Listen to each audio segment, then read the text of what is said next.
Hello, I'm Lara Kulchersen and this is Newsfeed, your dose of what people are talking about online. You might want to update your passwords and fast. Cybersecurity researcher Jeremiah Fowler has uncovered a massive database containing more than 184 million exposed credentials. Experts are calling it a cybercriminal's dream. The leaked data includes usernames, passwords, emails, and URLs for major platforms like Google, Apple, Microsoft, Facebook, Instagram, and Snapchat. But it gets worse. The database also contains sensitive financial, medical, and government account information, making the breach especially dangerous. Incredibly, the database itself wasn't encrypted or even password protected. Thank goodness it's now offline, but the damage may already be done. Experts warn that victims of this breach are at high risk of phishing, scams, identity theft, and other forms of cybercrime, especially if they reuse passwords or work in government positions. Here's how you can protect yourself. To protect yourself, always use strong, unique passwords with a mix of letters, numbers, and symbols. And don't reuse the same password across sites. You can use a password manager to keep all your passwords private and safe. And if possible, use a biometric passkey. Enable two-factor authentication on your accounts.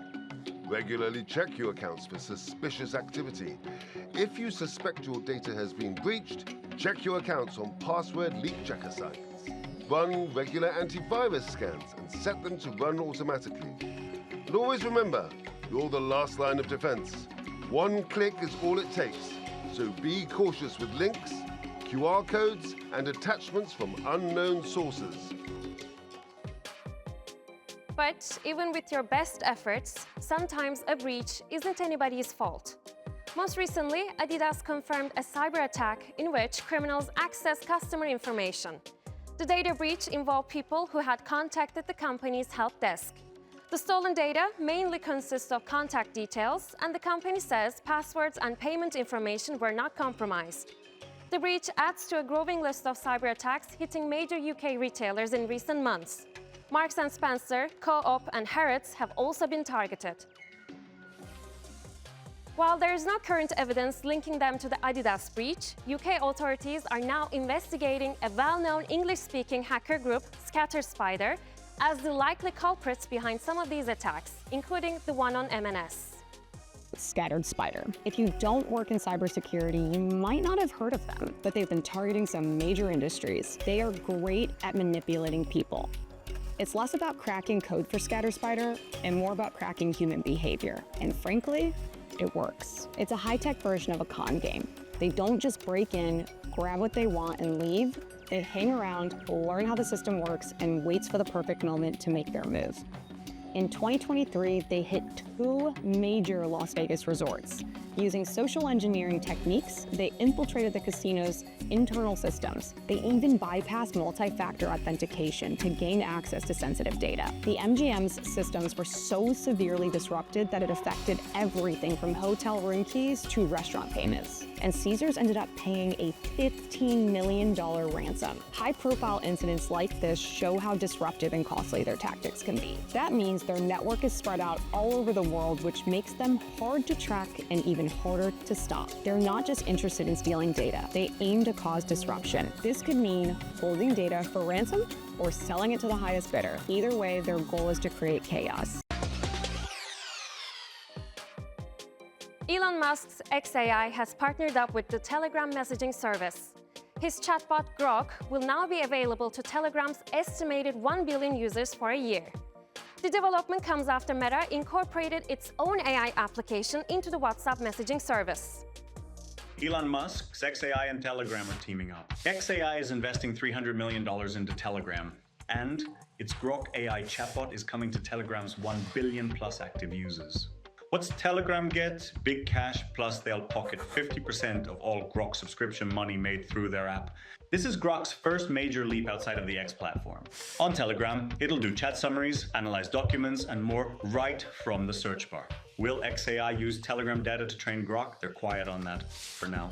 Together we win, says Telegram CEO Pavel Durov. Now, if you're a Telegram user, the enhanced Grock features will be available in the coming months. A firm date has not been announced, but posting on Musk's X, Telegram founder Pavel Durov dropped a video of what users can expect.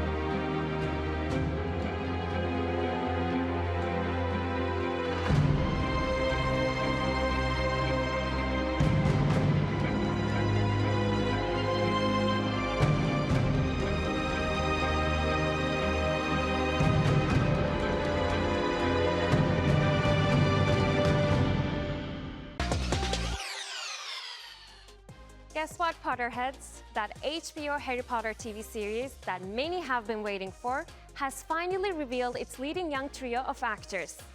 But hold on to your wands, because some fans are already at it, comparing these newcomers to the original movie cast and completely missing the mark. And one of the kid actors has already been the victim of cyberbullies. God help these children, and I'm not even kidding. And the girl who will be playing Hermione, Arabella Stanton, already had to shut down her social media due to a bunch of racist adults. That is crazy. This little girl, this child, is receiving so much racist abuse as Hermione Granger, brightest witch of her age, born to non-magical parents and treated lesser than because of it. The entire mudblood, pureblood storyline was allegory for racism. Casting Hermione as a person of color does not in any way undermine the story. It actually strengthens it. It makes it more powerful. It makes it more grounded in real-world parallels. Nowhere in those books does it describe her as a Caucasian girl who looks like Emma Watson. For years, people complained about the lack of diversity in the original Harry Potter films. Now we finally have a slightly more diverse Hermione, who I'm sure is just as smart and just as capable as Emma was. And yet everyone's first response is to hate. And I'm telling you right now, there is no way that kids this age have the ability to comprehend how weird their lives are about to get. And I'm not just talking about trying to grow up as some kind of a normal person with the fame and money that comes with being a child star. The fact that this is Harry Potter, so no matter what they do or how they play these parts, they're going to get hate mail from every direction. I'm just saying that they do not have the power to consent to what is coming their way. There is literally no other role in Hollywood that is the equivalent to this. And while I do think most of the original Harry Potter kids turned out fine, I would argue that the world was very different when they played those roles in those films. So yeah, I hope they've got a strong support system. We're living in a world where the movie industry keeps hitting replay, either remaking popular films or serving up more sequels than even Tom Cruise would find impossible. While beloved series like Harry Potter are getting the TV treatment, others silver screen makeovers or new chapters. Younger generations deserve fresh tales that actually reflect our lives and interests. But it looks like movie moguls prioritize cash over creativity.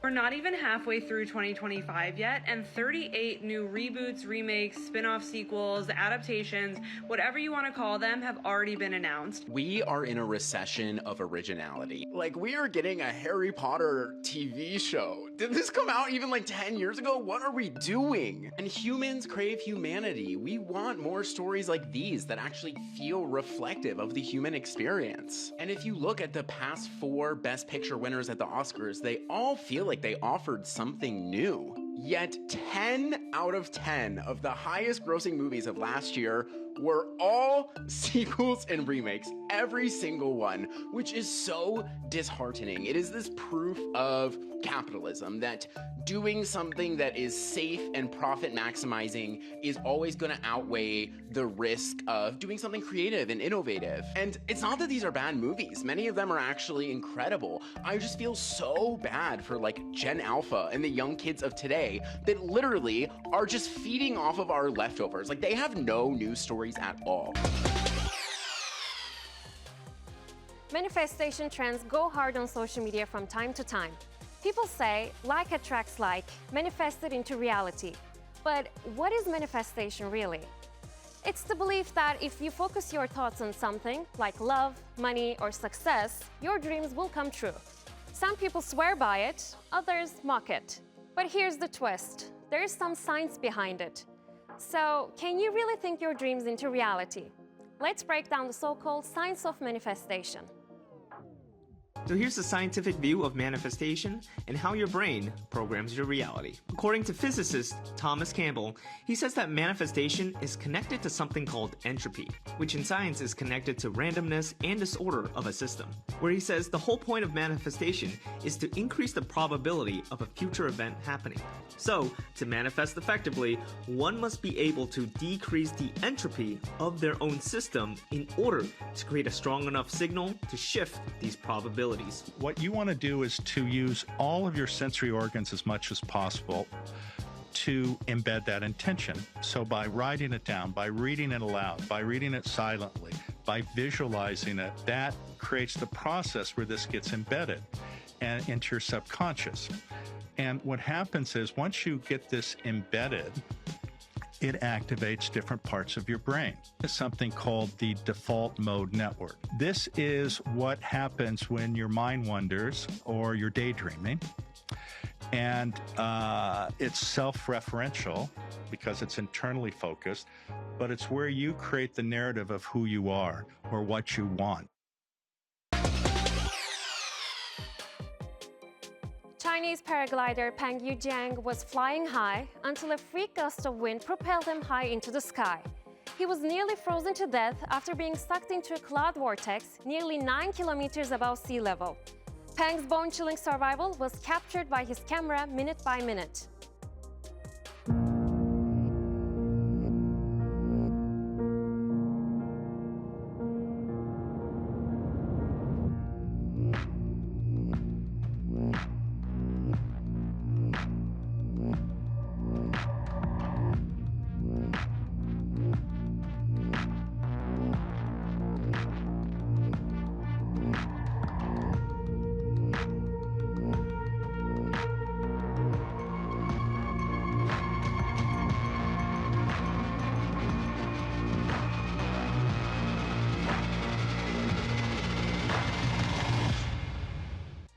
That's some scary stuff. And that's our show. Find our latest stuff on YouTube and do subscribe to our channel. See you soon.